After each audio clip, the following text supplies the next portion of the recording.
Hi, it's me again with Corel Tips and Tricks. I wasn't going to do another one of these, but he's so close. I thought I would help him a little bit. We need to go to object and break this apart, ungroup it. I'm going to set my nudge factor on like, let's see how big this thing is. It's over 6. I'm going to set on 7. And I'm going to take the Mary and I'm going to nudge it out of the way because there's a couple problems with the word. The rest of the stuff's going to work, but he's got some stuff that's not welded in here. And if we grab that Mary, you can see no weld comes up, but we can always go to object, shaping, and weld, and it welded it. Now, this is one of the reasons I decided to go ahead and make the video, because I've made so many of these recently. We're going to have to break this apart, and by breaking it apart, we're going to mess something up when we weld it, and I'll show you. But we need to have the word together, so we're going to take these nodes and just move them over there. And then if you select all that with the shape tool or the pick tool, and just bring it in.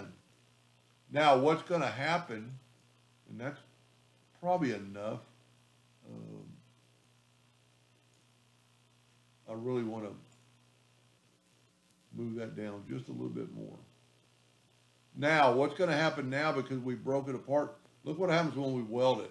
The inside of the A and the loop of the H came out. So let's take the A and let's nudge it down, the H and nudge it down, and now we can weld this and put these back. Just nudge them back. Now, as always, I would smart fill it to make sure, and then that way you kind of see what it looks like. And then we're going to left click, right click. And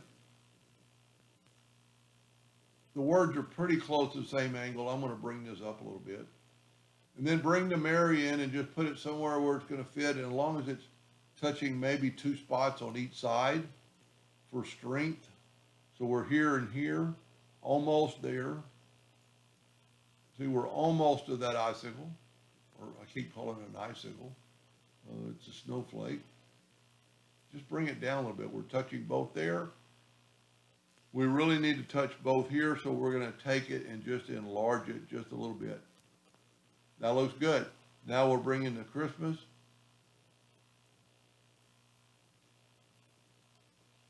And it's personal preference, where you want it. Do you want it touching 2 of the balls and 2 of the balls? Boy, that really works out. So it's touching everything. Now, the weld tool should still work. And let's weld it. And we got it. Now, before I would do that, I would nudge the Mary out of the way and nudge the Christmas out of the way, make a duplicate of that, and then keep that for the next one. You might put somebody's name in it. You might put the holidays in it. Now, also another thing we can do, and when we look at it when it's welded, we can add a little bling to it. So weld that and always take the Smart Fill tool and fill it in. But see how stout the star is? Well, why don't we make the star hollow? So I'm going to hit the plus key on the keyboard. I'm going to go to Effects, Contour the inside, 0.1. Go up to Object, break the contour apart, and then move that contour to the new part. And what we're going to do, really, we're going to weld this. It would have welded probably with the center in there anyway. But if we take the Smart Fill tool now and fill it in, look at the difference. Look how, I think it looks better. And then left click, right click, and this one is ready to cut out. It's got good strength. It's touching 2 places. It's easily readable. Anyway, I hope that helped him, and thank you for watching.